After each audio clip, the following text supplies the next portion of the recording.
At this time, I have the honor to present to you the moral leader of our nation. I have the pleasure to present to you Dr. Martin Luther King, Jr.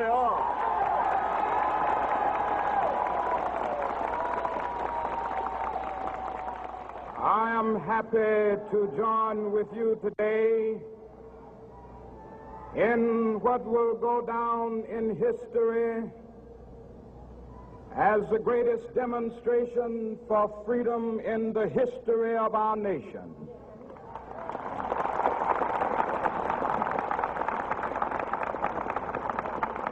To the solid rock of brotherhood, now is the time to make justice a reality for all of God's children. It would be fatal for the nation to overlook the urgency of the moment. This sweltering summit of the Negro's legitimate discontent will not pass until there is an invigorating autumn of freedom and equality.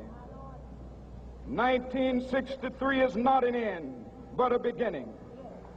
Those who hope that the Negro needed to blow off steam and will now be content will have a rude awakening if the nation returns to business as usual.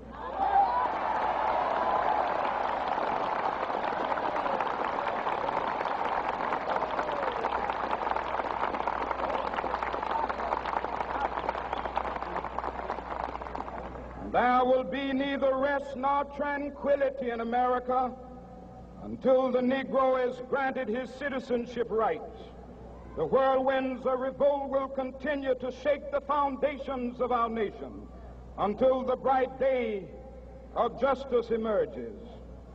But that is something that I must say to my people who stand on the warm threshold which leads into the palace of justice.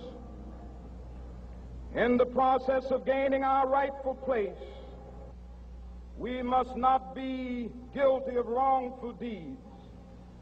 Let us not seek to satisfy our thirst for freedom by drinking from the cup of bitterness and hatred.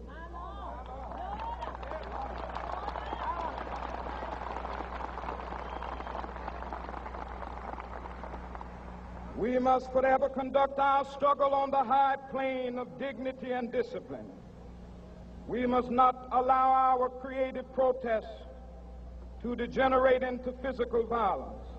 Again and again, we must rise to the majestic heights of meeting physical force with soul force. The marvelous new militancy which has engulfed the Negro community must not lead us to a distrust of all white people.